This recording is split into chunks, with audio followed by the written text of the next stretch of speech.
hidden story of Easter. Beyond the vibrant eggs and chocolate bunnies lies a secret, one often overlooked in traditional teachings. Easter, as we know it today, wasn't always centered around Jesus. Its origins are steeped in ancient rituals, a forgotten goddess, and a blend of pagan and Christian traditions. This is the untold narrative of Easter. Chapter 1. The Dawn of Eostre. Long before Christianity, there was Eostre, the Germanic goddess of spring and fertility.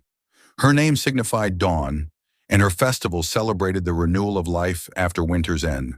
However, this celebration had a darker aspect. Ancient texts hint at sacrifices. In Eostre's honor, hares, eggs, and even human offerings to ensure the earth's fertility. The hare, her sacred animal, symbolized lust, excess, and the untamed forces of nature. When Christian missionaries encountered these pagan lands, they faced a choice: abolish the festival or assimilate it. They chose the latter, transforming Easter into a celebration of Christ's resurrection while retaining many of the original symbols. Why do we hunt for eggs?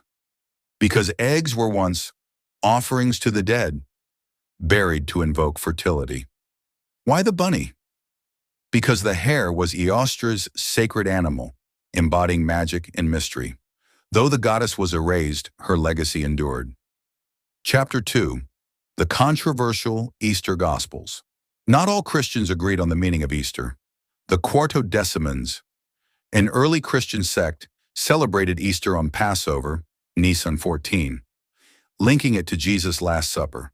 However, the Roman Church opposed this, insisting Easter must fall on a main Sunday, the day of the sun, God's Sol Invictus.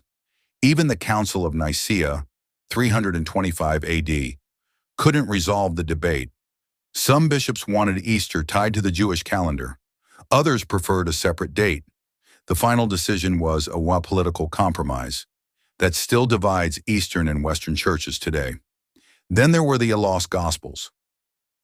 Texts like the Gospel of Peter describe Jesus' resurrection in vivid, sometimes terrifying detail, his body stretching to the heavens, the cross itself speaking. These accounts were suppressed because they didn't align with Rome's narrative. Chapter 3. The Easter Witch Trials. In medieval Europe, Easter was more than just a religious holiday. It was a time of witch hunts. In Sweden, children dressed as Easter witches, påskäringar, going door to door for treats, an echo of ancient spirit-walking rituals.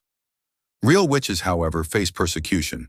Authorities believed Easter was the optimal time to purge evil.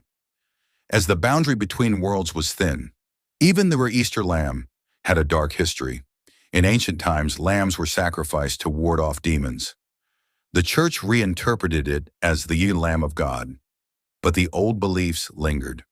Chapter 4. The Commercialization of Easter. Today, Easter is a wide multi-billion-dollar industry, but at what cost? The Easter bunny. Once a pagan symbol is now a corporate icon. Chocolate eggs, once sacred, are mass-produced. Some churches even rebrand Easter as Resurrection Sunday to distance it from its pagan roots, but the old traditions persist.